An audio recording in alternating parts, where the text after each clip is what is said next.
just onside. Shooting a little bit earlier for UK. It's about 3 o'clock. So I've got some natural light out there, so I don't have to put my rubbish lights on. OS, it's probably about 6 o'clock over there. So how are you? I'm very well, thank you. You're clearly bunking off work, Ayub. That's why there's daylight outside. But I'm doing good. Thank you so much. Friday evening. Very well. It's been another long week, but some great football coming up this weekend. Some great matches actually. One tonight as well. So very much looking forward to it. But yeah, I'm doing well. How about yourself? Not too bad at all. It was an official day off. So uh, nothing dodgy about it, my friend. What If it what was, what official if day? it was dodgy, if it was dodgy, I would have closed the blinds, pretended it was the evening. But obviously, I don't do that sort of thing. All Well, right, okay. I was gonna say, it is Valentine's Day. When you say closing the blinds, I'm thinking, what's the A bit long in the tooth for that malarkey. But right, Well, let's talk about football. It's been a couple of weeks since uh, we've had a podcast, but my goodness me, it's been worth the wait. An absolute crackerjack of a fixture midweek. It was a rearranged fixture between Liverpool and Everton, the Merseyside derby. I've got to say, in recent years, it's probably been a little bit flat, but my goodness me, it was a high octane, high drama, lots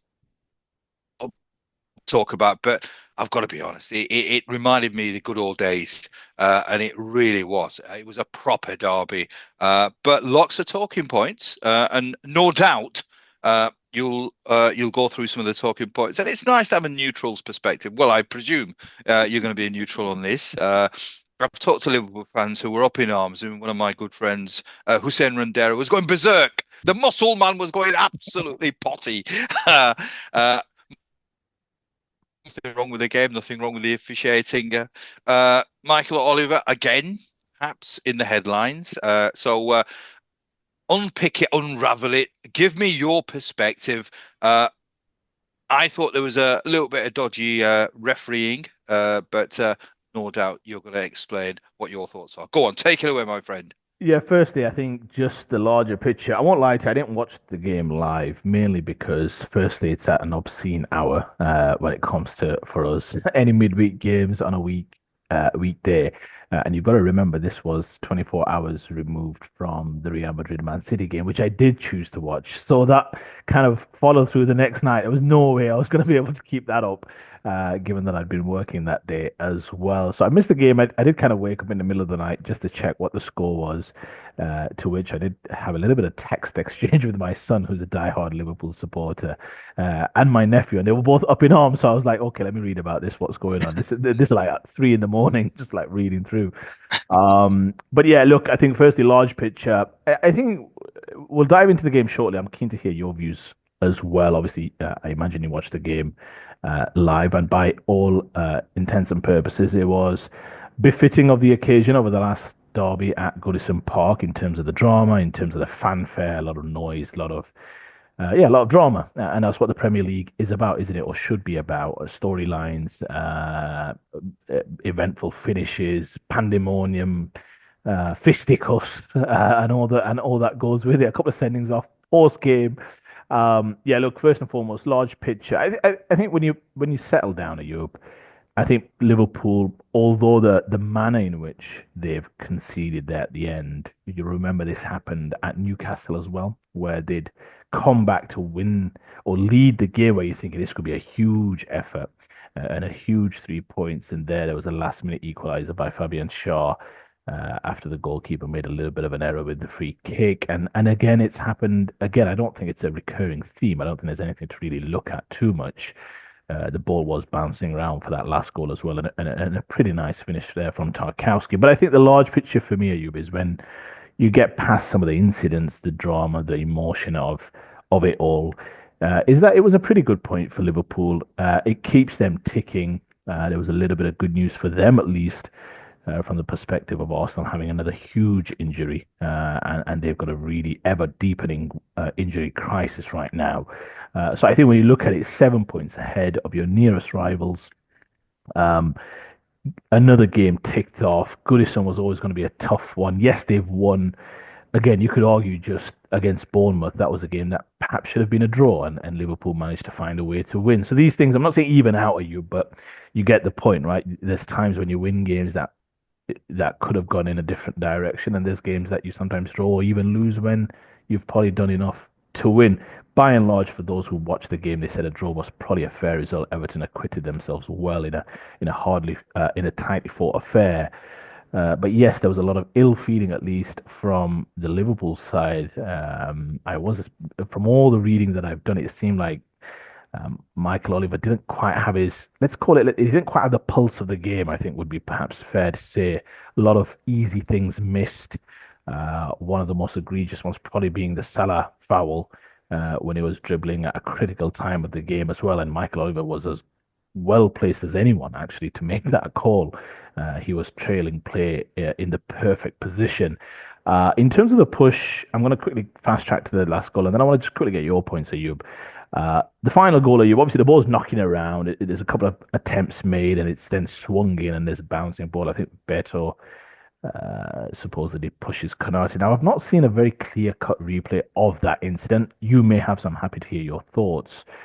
From what I can see, it's clear that Beto makes contact with Konate, and I think this is where, and I'm not blaming Konate because I admire it in a lot of ways, but you feel as though if he'd made a little bit of a meal of it and ended up on the floor, a lot of times referees and maybe even VAR would have then reviewed it anyway, and they did review it. It took a long time to clear that goal regardless.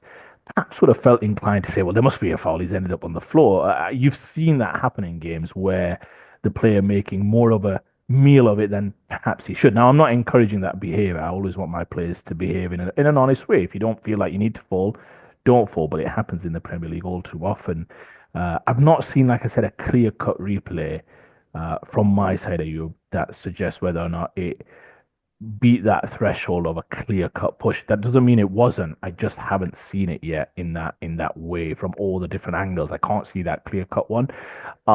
Again, Michael Oliver Peters didn't quite have his pulse on the game. A lot of issues with various different free kicks not given, certain free kicks given. Even the first Everton goal didn't seem to be a free kick to me, yet it was given. I still think, in my opinion, Liverpool can't feel too aggrieved at that. The free kick was on the halfway line. I mean, you've got to do better than that for the first goal. I'm sure you agree with some great running from Beto, to be honest, to get off the back of Konate.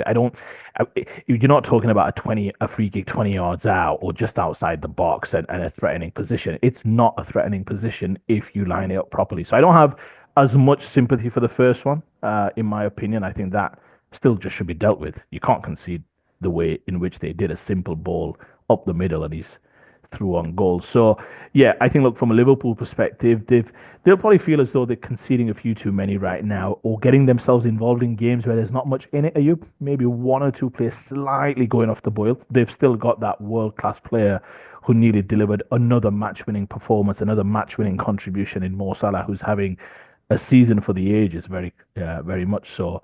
But I think again, a few days removed, large picture. They're well positioned. I still don't have this as a Premier League title race for reasons we'll get into. I think they're more than well equipped. I think this is a day that'll just fade in the background in the end. Another point ticked off against your obviously geographical rivals. I think they're still well positioned to win this Premier League title at a canter. Right, I'm going to focus more on the controversy. You seem to have sort of skimmed through it quite quickly without really sort of delving deep into it. I mean, you talked about the Konate incident, and it was interesting. I think it was Shax at work, who obviously as a Man United supporter is always going to have a bias, but he made a really good point, and he said he always looks at the reaction of the player who's been aggrieved.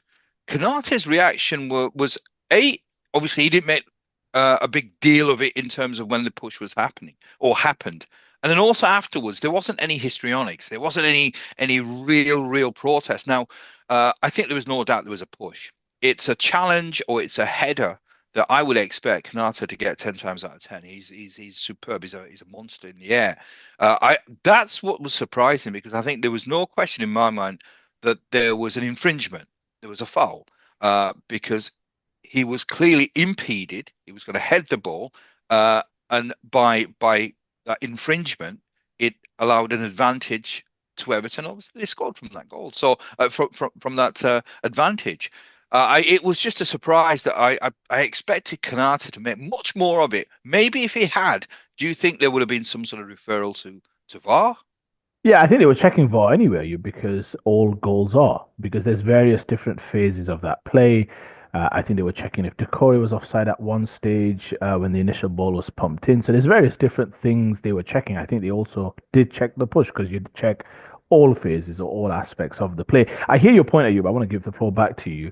I hear you. I guess the question you've got to ask is, I've got a fairly high tolerance for fouls generally anyway, because it is a relevant contact sport. And again, my argument is I've just not seen a clear-cut replay. But you are right, with the ball in the air, you've got to ask yourself, Kanate would normally get that 10 times out of 10 because it's not a ball that he's going to misjudge. I mean, it was just lobbed in from the left-hand side. He'd eyed it up pretty comfortably, and then he's clearly been nudged slash pushed to impede him where he's not been able to get that contact. Whether that push was beyond that threshold is something I just need to see a few more times because again, there's not a clear cut one that you can see. Although you're right, he's clearly then lost his balance. You can tell he kind of ends up ahead of the play. I give him some credit. Liverpool fans will disagree because they'll say you should have been on the floor rolling around because that always gives some sort of Mm. psychological pressure to VAR that, well, clearly it was impeded. He ended up on the floor. I think that does exist. I think that psychological pressure on VAR and referees does exist when you see a player sprawled on the floor to suggest, well, he must have been fouled. You've seen it with goalkeepers sometimes. They'll end up on the floor, not only often colliding with their own players, and yet referees still find fouls because they'll think, well, he's ended up on the floor. It's easy to give away. So I'm with you. He could have made more of it. I'm glad he didn't in some ways because I don't want him acting out of character or perhaps, embellishing or But exaggerating. just on that, sorry to interrupt on that. The only reason I think he probably didn't is you usually end up on the floor when you're trying to win a free kick. In a sense, this was where he was absolutely confident he's going to head the ball. And it's I always sort of think that when you're trying to win something, I'm going to head this ball. So it's almost where the situation is he's not obviously looking. You know that when obviously people are in the if he was attacking, maybe he's looking for a for for for a fall or he's trying to manipulate a fall. In this case, Correct. I think it was a completely different situation where he's absolutely confident he's going to head the ball. He's been nudged. I think it's a nudge rather than a severe push. But it's enough. When obviously you're mid-flight, it's enough. You don't need much contact, and it's had an impact because as a, if it was one of these where it's 5 out of 10, where we probably would have got ahead, and maybe you can then sort of say, well, not sure. This is a 10 out of 10. Kanata heads that 10 times out of 10 if there's no infringement, if there's no foul.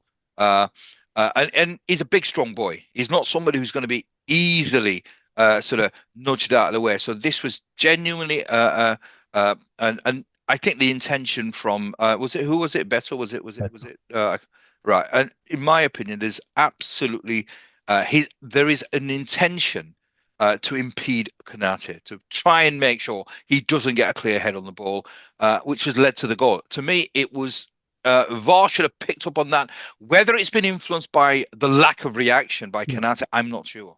I agree with you. I look, you've laid it out perfectly there, Ayub. I'm with you. I think it's a foul from what I've seen in the live replays that I've seen, but it all happens fast. There's not like a clear cut slow motion replay that I've seen. But you are right. We're not stupid. We've watched the game for decades. You've got Ibrahim Konate, who's a big lad, a tall lad. Clearly, the ball's up in the air. He's not missing that, and then clearly he's just been eased off it and impeded in his back, where he's missed the ball, and that's kept the ball alive, and the rest is history. I agree. It doesn't take much to impede or foul. Like it doesn't take much to take somebody off the flight of it. It's just a little nudge. Uh, I agree. VAR could have been perhaps a lot more stronger. I'm with you. I think it was a foul. I've seen, however, what I'm simply saying is I just do think Ibrahim Konate, and this is not his fault, if he'd ended up on the floor, I just believe that would have been disallowed. I just have this feeling it Mm, would have been disallowed yeah. because we've seen players get away with it time and time again where they embellish and end up on the floor when they shouldn't. And that's my point. I wouldn't say the naivety of the player, absolutely not. but we've seen that kind of skullduggery work in the Premier League where players will end up on it. It looks like he's fouled him absolutely. So I do have sympathy for Liverpool in that regard. Again, I think their overall gripe with Oliver was that he wasn't right all game long, Mm. not giving fouls when there were clear-cut fouls, giving fouls when there wasn't much contact at all. Perhaps it was a game. And you just one comment on Michael Oliver. You can imagine right now, even, I don't know if you'll cut him any slack, and I'm not cutting him slack. I'm just observing that after the high kind of visibility of the fact that his error the other week against Arsenal, against Miles Lewis Skelly in that Wolves game, you can imagine all the furore afterwards in terms of Arsenal fans and TV pundits and all the rest of it. You can imagine how he may well be, as a player, might lacking a little bit of confidence right now, where he's thinking, I made a really rough error the other week. Obviously, got pulled up by everyone, proven to be the wrong decision because obviously Arsenal were proven, or he was allowed to play the next game, and he scored against City. Let's not forget in that game. But you can imagine why he might right now, just like a player might, just be feeling a bit low on confidence in terms Mm. of what he's seeing, what he's not seeing, how to referee. Obviously, there was a little bit of afters as well, which I want to get your thoughts on as well. But you can imagine that he may also be feeling the effects of what was a pretty high-profile error the other week. What did you think about some of the stuff that happened after the game? You saw Curtis Jones. There was a little bit involved with Decore. I think both players were sent off on a slot. Obviously, got red carded by Michael Oliver. I've got some thoughts on that. Just want to get your thoughts on whether you thought just if I mean knowing you the way I know you, you probably liked some of it. You probably liked some of that, but I'll let you talk about it. I loved it. You don't want to see it every single week, but every now and then, with a game with such intensity, uh, such history, it was as I said, there is always a line that you don't want to be crossed, and I don't think it crossed. Uh, Decoria was it was a game. I mean, it's a game. We've talked about this before on shows where it's emotion filled. I mean, you can't expect impeccable behavior every single time. So it was such a high octane, such an intense game. And if you score at the fag end of the game, in fourth. And again, that's another Oliver thing where they had 5 minutes and it somehow never ended. You can understand the emotion. I think it was just a case of there was so much emotion. It got the better of Decore, and I think Curtis Jones did absolutely the right thing. That's what you do. I mean, if in a sense, if somebody is winding up the fans, which he celebrated obviously in front of the Liverpool fans. I mean, Jones has done the right thing. I mean, I quite enjoyed it. As I said, I don't want to see this every single week. There is a context to it because it's a last. I mean, it's an injury time equaliser against your rivals, your neighbours, and with Everton as well. I mean, I must give a lot of credit to Moisey because if they had played the game at the time they were supposed to play the game, uh, Liverpool would have won with ease. So he's transformed the club. I mean, he knows the club. So he's transformed Everton. And somebody just slight sort of going on a different tangent. Somebody did say Liverpool didn't do enough to win the game. And Everton didn't deserve to lose the game. So in a sense, it was the fair result. But as I said, I had no issue with that. In a sense, I think it added to the drama. What I took umbrage with was, and we'll obviously you'll have your thoughts on this as well. Michael Oliver dishing out a red card post game. Decore Jones again. I think it wasn't warranted. I think there was a lot of nonsense. Yeah, I know people have been carded after the game, but again, this is where you need a little bit of common sense. I mean, this guy is just he's ego driven. And after that, he's pulled out the red on the bold man himself, Arnie Slot, which I didn't see. I didn't hear the press conference this morning, so I'm not sure what Arnie Slot's thoughts are on that incident. But again, that was outrageous. Yeah, look, there are lines if they're crossed. Sometimes you've got to put it into context that this is a derby. There was a lot of passion, a lot of emotion. Let it slide. Now, obviously, if Slaughter had slapped him, then it's a different story. But I think from he said a few words. He shook his hand a little bit firmly, but it certainly wasn't something that warranted a red card being whipped out. So that's my thoughts. Whipped out is exactly what he did with that red card. He couldn't get it out quickly enough when we're talking about the cards here. But no, I think the It is it's Valentine's Day. Valentine's Day. Get steady now. But no, but this is something we've spoken about before. I've mentioned it before. Michael Oliver used to be one of the best referees at giving himself a little bit of time, managing the game, talking to players, talking to captains. He'd managed the game. He was one of those referees where I thought, and Howard Webb was actually one of the better referees when it came to this as well. He'd managed situations on the pitch very well. If you remember when Howard Webb was a referee, he was regarded as one of the best referees, just because he'd have a certain way of communicating.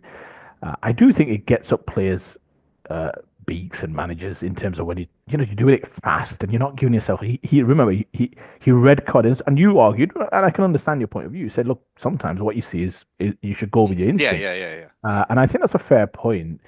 But giving yourself also time to just consider some things just allows you to take a moment. And he didn't do it with Miles Lewis Skelly. It cost him. And with Arne Slot, he was very, very quick.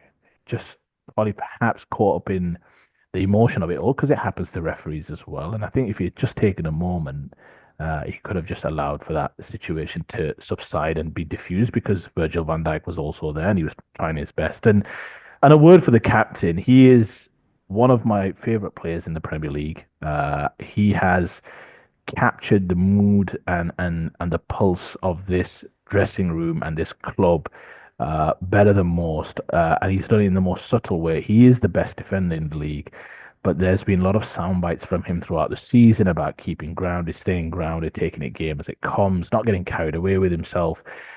He's had one or two moments on the pitch, some questionable ones. You saw the situation with Richarlison the other day in the game at Anfield, and he's had one or two moments. But he is the best defender in the league, and I think if you now look at some of the reports coming out, I think there's been a little bit of lip reading around the whole Oliver Slot situation as well. Van Dijk was trying somewhat to diffuse things, telling Michael that, hey, Michael, it's not personal. This is all kind of been corroborated by a professional lip read and all the rest of it. So he was trying to calm things down. He's not trying to have the referee overwhelmed with a whole lot of players. And even on a slot, you could see him. He was trying to keep him a little bit behind as well. Lot to his credit today, spoke very well, I thought, at the press conference. He spoke, Ayub, about how, look, it's an emotional game. I wish I could have that moment back. I don't think he did a whole bunch wrong, other than, to your point, a slightly aggressive handshake. But again, it's emotion. And this is one of the things that I don't want to harp on about it too much. But I thought there was way too much made of Miles Lewis Skelly's celebration about Erling Haaland. I absolutely know where you stand on this. A bit of banter, as long as it's not going overboard, is all good for the game. Character storylines, you remember the famous Ruddock and Ian Wright celebration after in terms of pushing the referee, and they reenacted Mm. that. I think Erling Haaland early in the season threw the ball at Gabriel. He obviously spoke to Miles Lewis Skelly when nobody knew who he was about, well, who are you? I think a little bit of that. I mean, who Mm. are we? What are we now? I mean, I don't understand the furore that was created over. Well, there was like Jason Cundy on TalkSport saying, "Wind your neck in, young lad," and all of this. And we do this, don't we? We see people have a little bit of success and we want to knock them down a peg or two. I don't understand it. You've won a game of football. You're allowed to celebrate. It's fine. It's okay. It's tough. The league is tough. If Liverpool had won that, and if Everton are snatching a draw from the jaws of defeat, there's gonna be a little bit of emotion. And I think Van Dijk actually spoke about it. He said, got no qualms with him celebrating, going crazy with his fans, no issues whatsoever. Obviously, Curtis Jones has taken umbrage because he's done it with the away fans. And again, emotions are running high for him. For me, not a it's fine. This is a game of football. I don't want to point to he did right and he did wrong. This is what it means, and you want players who care. I think ultimately, so a little bit of needle is fine as long as it's not going overboard. I guess they probably didn't want it to kind of erupt into a fracas where there's punches being thrown around and all the rest of it, which rarely happens in a game of football. Football, but yeah. In any event, just to conclude, I thought I'm okay with the emotion of what happened afterwards. I wish Slot hadn't got red carded. I'm okay with the players. I mean, in the end, it was a little bit of a lot of arms being thrown around and raised arms. The Slot one seems unnecessary from the referee for my liking.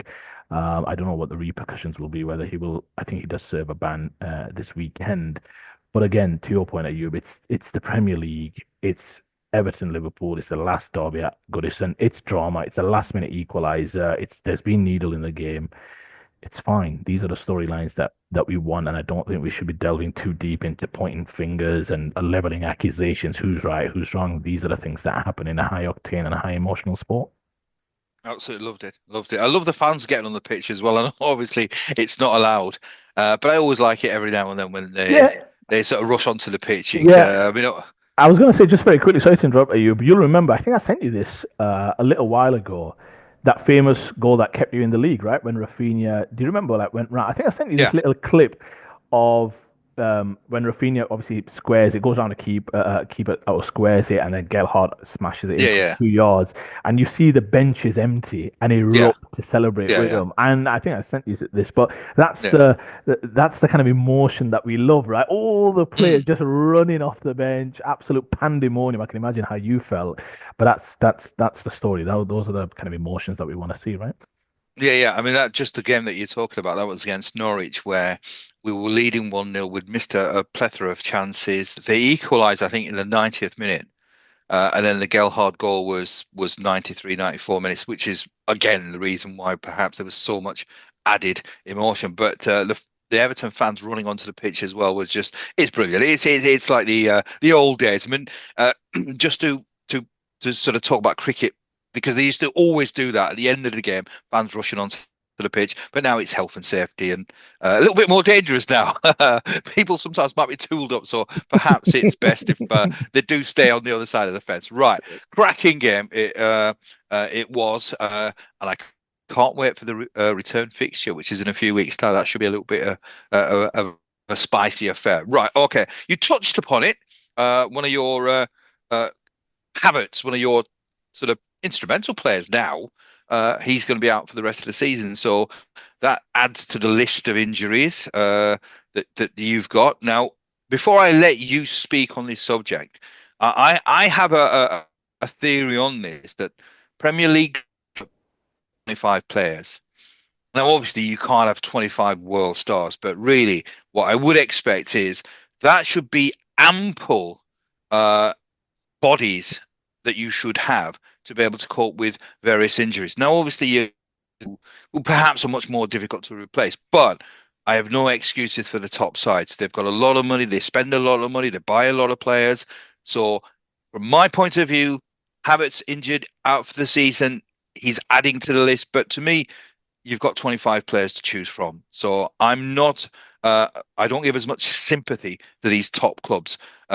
So from my point of view, no big deal. You should be able to cope without Havertz. Right, go. You're wrong. That's the first thing. I thought you'd say that. You're wrong, but that's your view. That's fine. I mean, look, ultimately, you can't have 25 elite players because if they're elite, they won't be so happy to be sat on the bench.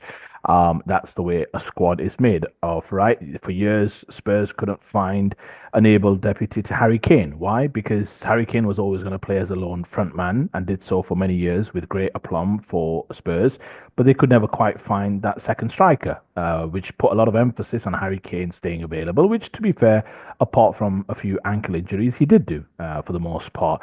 Yeah, I disagree with you, and I think ultimately the issue you have with Arsenal right now it's a plethora of injuries, and it's a plethora of injuries to big players.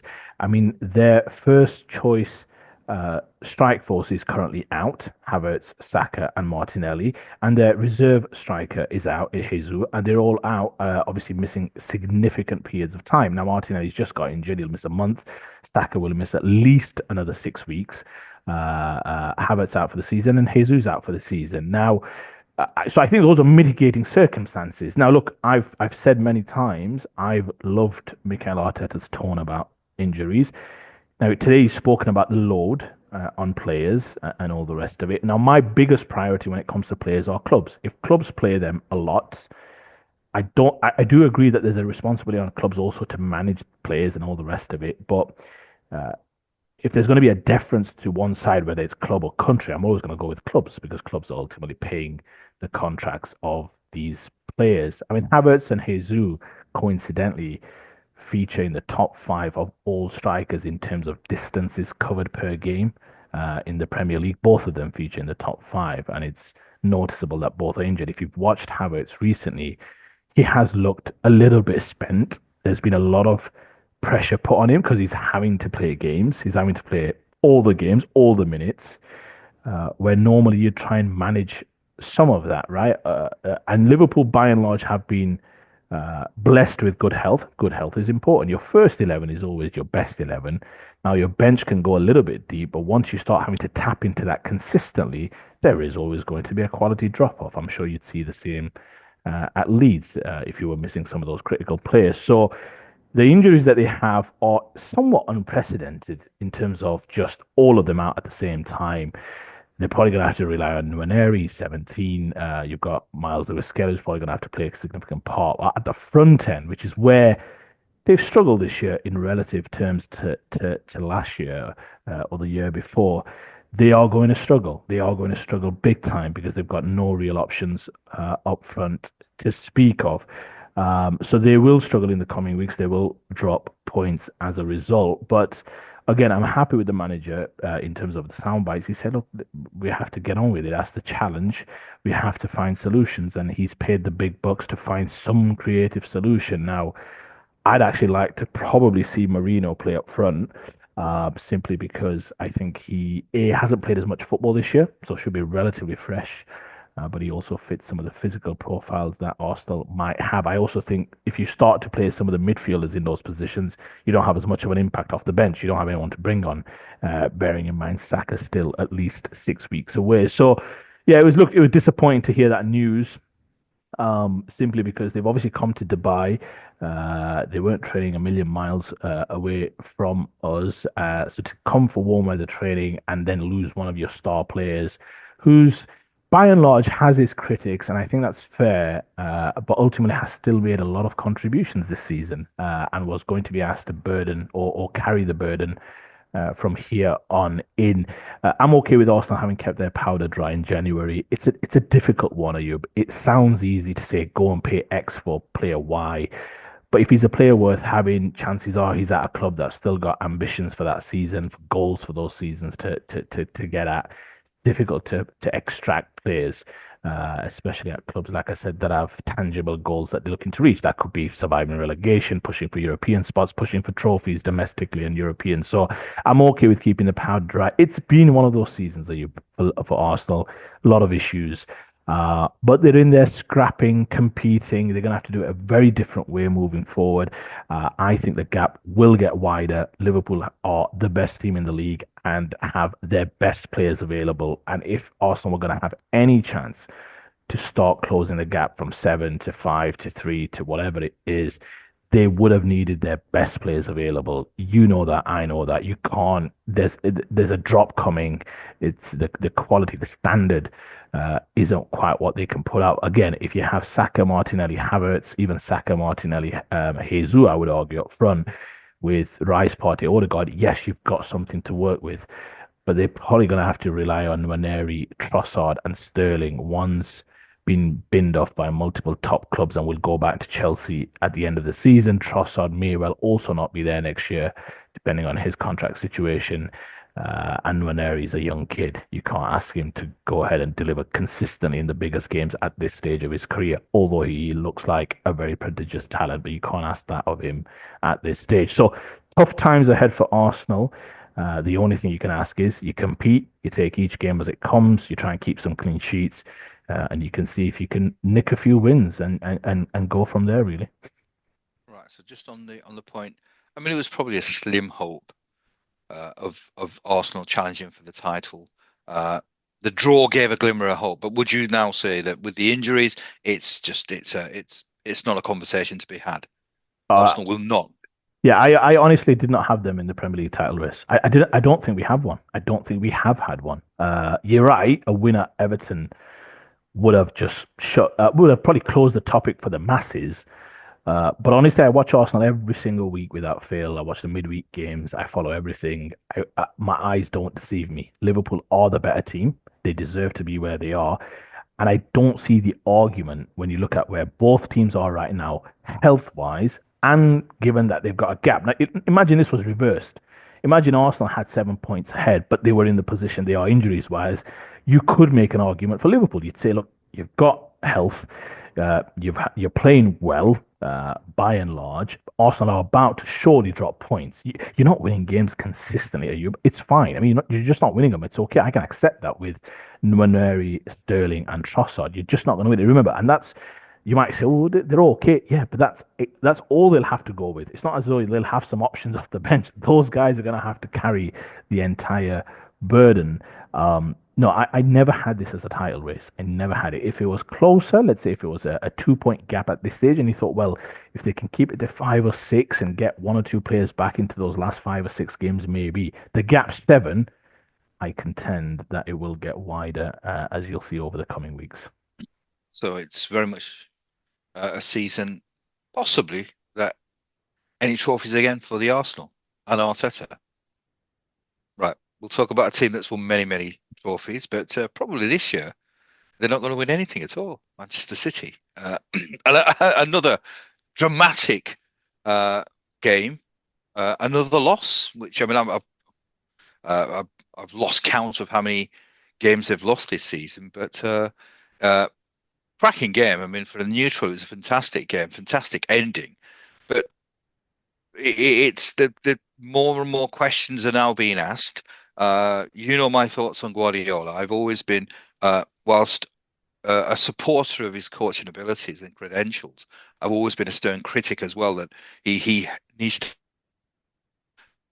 play usually very very good players. And when you take that away, he's a coach that is found out, and I think he has been found out. So talk about briefly the game and where does this leave City? I mean, it's a strange season that City have had. It's a season that I can't remember the last time they've had this type of season. So what thoughts on the game briefly, and then where do you think Guardiola and City are at?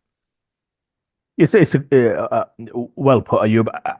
I watched the game from start to finish. I was drifting at one stage to I had to wash my face. I was like, I need to get through this game. I did think it was going to be a humdinger, and that's what it proved to be. I think, look, City, it's a really interesting one, Man City, right now. Watching them, you can see you're sometimes watching them thinking, man, is this team ever going to reach the pinnacle again? Is it ever going to get to the top of the mountain? Now, it would be foolish given the resume of the manager. Even yourself would agree that you can't write them off simply because, as in, I'm talking about the coming years, simply because ultimately they've done it consistently over time. Now, this is a huge blip, and I think it's more than a blip. But even so, winning trophies and competitions buys you some time, buys you some goodwill, and they're more than happy to just write this season off and go again next year. The game itself, firstly, very quickly, Ayub, I thought Real Madrid probably were the better team, although it was an unusual game, Ayub. I don't know what your thoughts were. There were periods where City were not dominant, but were more in the ascendancy. I think it's probably fair to say Real Madrid were drifting, and then at second half, you felt Real were the ones slightly pushing the agenda a little bit, and then obviously getting the goal so straight after the penalty was a bit of a hammer blow for City. If they could have gone 2-1 into the game at the Bernabeu, then they would have had some chances, or you would have thought they stood a chance to get through.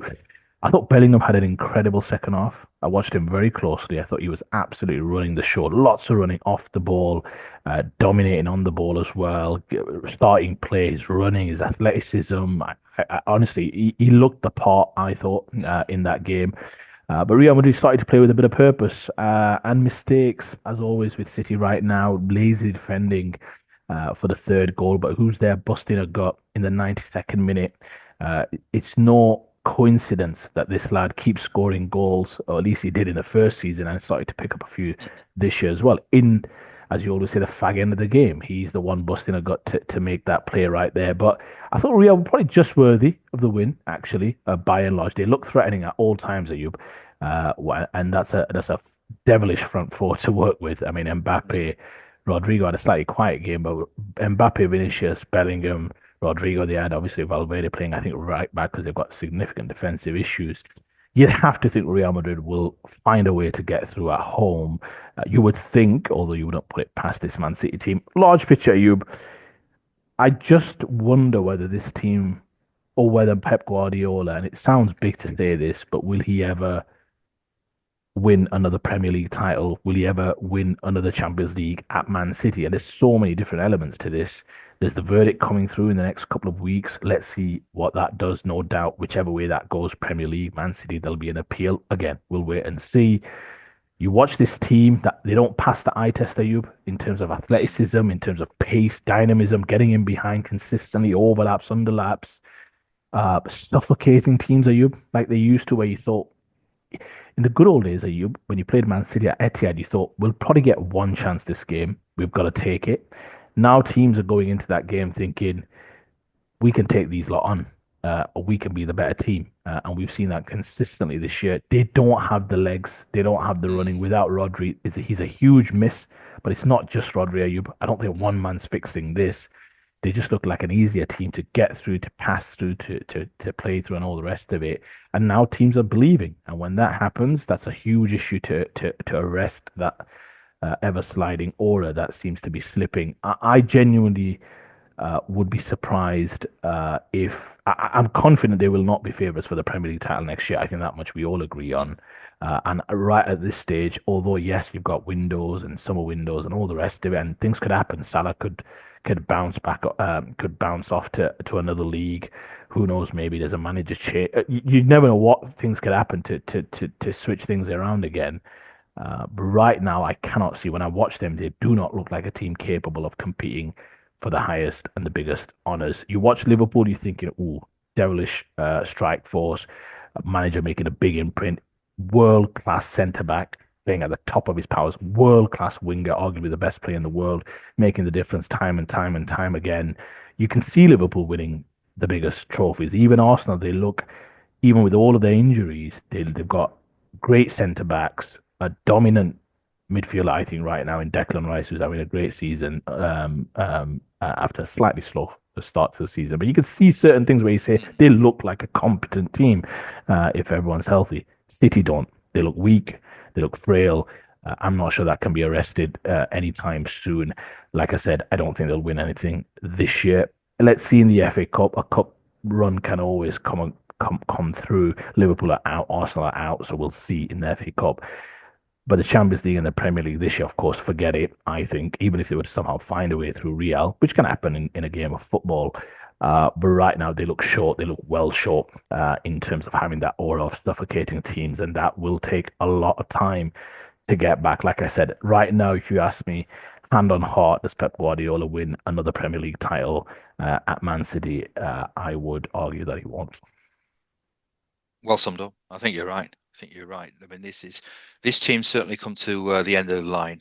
There's going to be significant changes, and really, it takes even for somebody like Guardiola, even if he buys the very best players in the world, it will take a couple of years to gel. So certainly, I think next season, perhaps will be a little bit too early. I'm not sure exactly what his mindset is. I mean, he's signed a contract, so obviously he's here for a couple of years. But I just think Guardiola just looks he looks rattled. He just I don't think he's used to this as well because he's had almost unbroken success throughout his managerial career. So this is a new for him. Um, and also, what the problem is, I mean, you've talked about Van Dijk, and what Van Dijk is, apart from being a world-class centre back, he's a leader. So you've got a coach, a leader in slot, and then you've got a leader on the pitch as well. And he's a very influential character. And I think that's not what I mean. I've not seen that with City. I mean, you look on the pitch and you think, where's the leader? Who's going to galvanize this team into putting in an extra effort? I mean, I was at the Parc des Princes to watch PSG versus Man City. And that was very symptomatic of exactly what's happening to Manchester City. They were leading 2-0. And PSG at the time looked, they'd almost thrown in the towel. But for some reason, uh, City just sort of, I don't know what happened, and they just imploded and they conceded 4 goals. So there is a serious malaise at Manchester City. I don't think I've not seen anything that Guardiola has done or is doing, which gives me, if I was a City fan, the confidence that he's going to arrest this slide. The players that are at Man City at this moment in time give me no confidence at all. There's no leaders. I mean, if you at least had a Van Dijk type of character, you'd almost sort of see, yeah, maybe you can start building around this guy, and this guy is going to inject a little bit more passion, more fight. But there's nothing. You've got a coach who's who's who's lost it at the moment, and you've got players who are just not performing. They're perhaps past the sell by date. So there's so many issues. And you're right. The only glimmer of hope that they have of salvaging the season is probably the FA Cup, which for a, a club like Manchester City, that's I mean that's you're picking scraps. You're picking scraps, and you're probably right. I don't see them actually improving much next season. They may improve in terms of personnel, but that doesn't mean that they're going to be serious contenders. So interesting times for City. Yeah, just on that, well summarized there, you. But you're right. There was, I don't know if you ever watch Gabriel Marcotti and Julian Lawrence. They have this piece I think they do on the ESPN, a bit of a podcast as well. And Julian Lawrence really went in on Guardiola. He speaks well enough. I don't mind listening to him. But he really went in on him. The fact that this is not Pep Guardiola. It's as though he's lost his touch. This is kind of one of those. Will the real Slim Shady please stand up? It was one of those. He was simply Yeah. saying this is not the manager that we know and held in the highest regard. Could it be as simple as he's never had a team that struggles?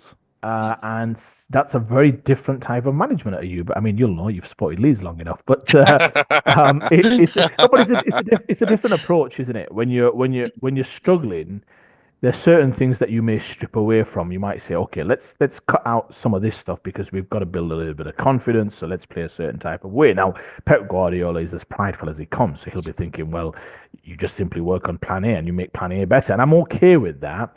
But clearly, there's not a soft underbelly. I think that can be a little bit disparaging, but there's a little bit of feeling sorry for themselves right now where they feel as though if it can go wrong, it will go wrong. And if it goes wrong, it'll go wrong badly on the pitch.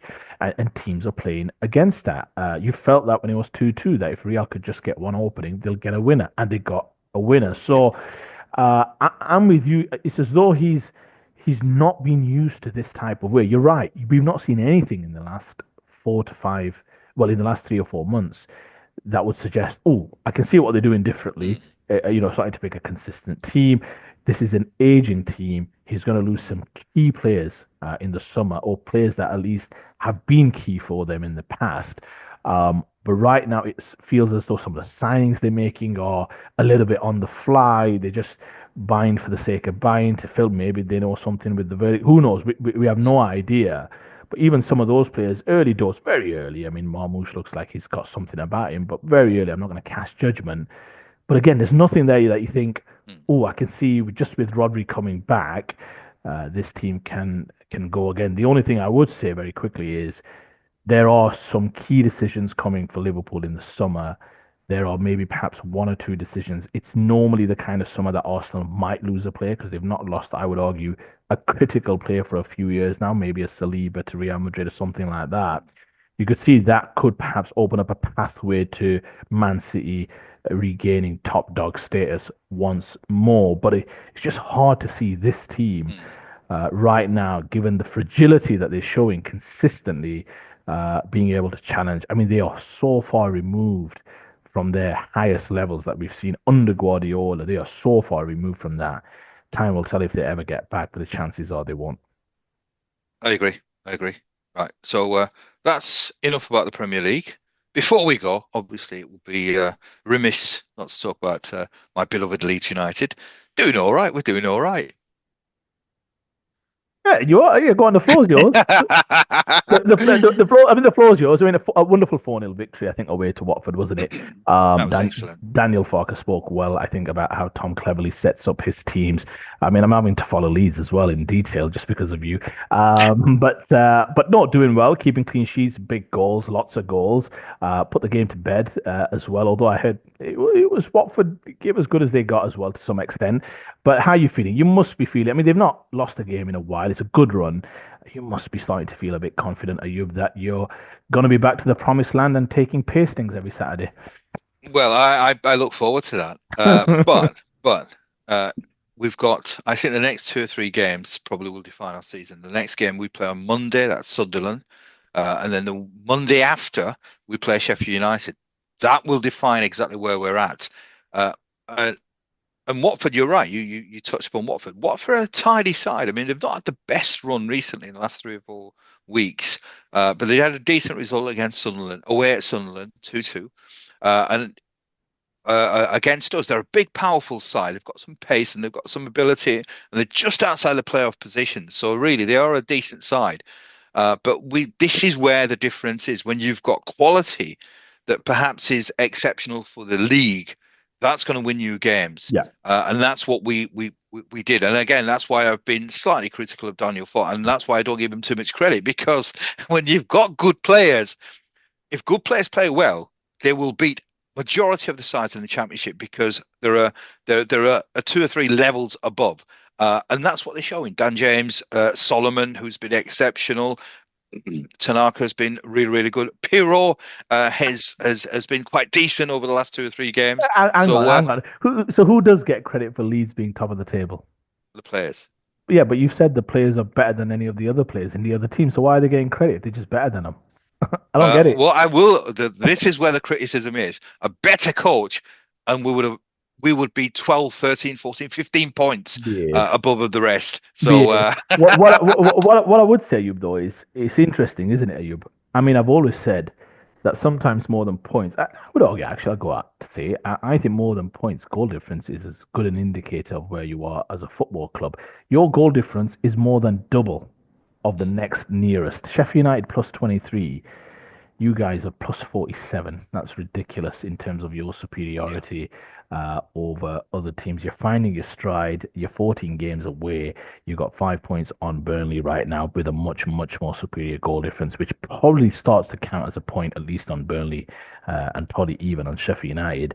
I genuinely think another 4 or 5 games of this, and if you can eke out a 10-point gap or something along those lines, I think you can start dreaming about the big time. I just want to get your thoughts on something. You follow the league obviously a lot closer than I do. Big decision recently from Mr. Eustace, John Eustace, I think it is, at Rovers, leaving a promotion hopeful Blackburn Rovers. They picked up a big win the other day, I think, yeah, yeah, away to West Brom. Was it 2-0, Ayub?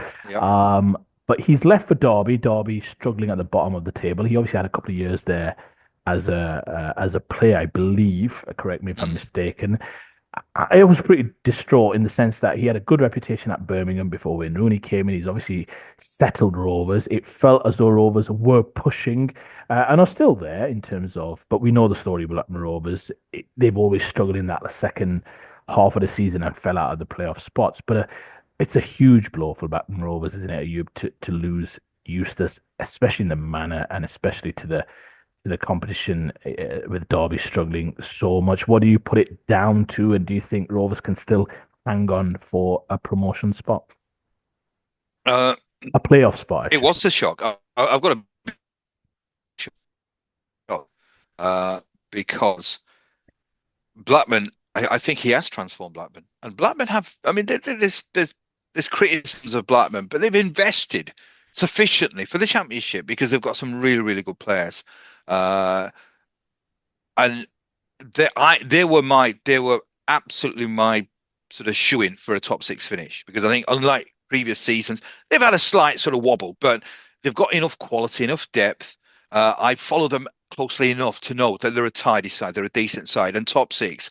Well, I was very, very confident that this season they were going to finish top six. So for Eustace, now there is connections. He's played for Derby.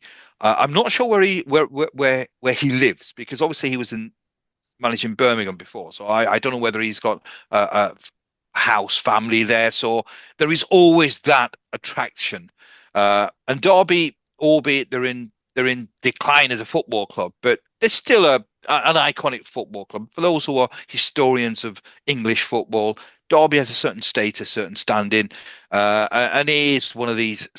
I'd probably sort of say sleeping giants of English football. So there is an appeal, but I don't know what he said. I've certainly not read any comments about the reasons why he's left. I don't know whether it was a case of broken promises, which I'm never a keen fan of. If you've got broken promises, then leave. Don't wait for somebody else to come and then decide, all right, okay, I'm going to go, and then sort of say, all right, broken promises. So uh, I've got a feeling that he probably may not regret it, but I've got a feeling that he may be sort of looking at when Blackburn are in the playoffs, and I've got a feeling that if they're finishing the playoffs, I'd fancy their chances because the two games that we've played against Blackburn Rovers, I've got to sort of say that Blackburn have certainly in the game at Ewood, they were much the better side. In the game that won Ellen Road, to be honest, we weren't that much better. We probably could have deserved. We probably deserved a 1-0 win, but I've got to be honest, they more than matched us. So it's a surprising one. I mean, but maybe as I said, if you've played for a club, you've got an affinity, you've got family, uh, you've got to make a choice, and he's probably made a choice, perhaps less to do with football, more to do with personal. Yeah, agreed. I mean, we'll leave it there. But Henry Winter did write a nice piece on it in terms of from an Blackburn Rovers fans' perspective, in terms of what they've seen at that club. Um, it's a bitter blow, isn't it? You're kind of three-quarters of the way through, or two-thirds of the way through the season. You're well placed. That's the thing. You're really well placed. It's not as if you're in mid-table mediocrity. Mm, Can't quite reach the playoffs. Probably not bad enough to get relegated, let's say, and just kind of in that mid-table part. But you're really fighting to preserve playoff status, and then obviously you take your chances at you. So mm. devastating blow for Rovers. I'm not sure if there has been any news on an appointment. I don't think so just yet. But hopefully they can kick on and at least get to the playoffs, and then, like you said, anything goes. But yeah, we shall see. Yeah, there was talk of Lee Carsley, so I don't know how true that is, but that would be a really decent appointment. Right. On that note, I think we'll call it a day. We've been on for about an hour or so, but we'll be back soon, hopefully, all being well. So have a great weekend, enjoy yourself, and we'll see you really soon. Ta-ra for now.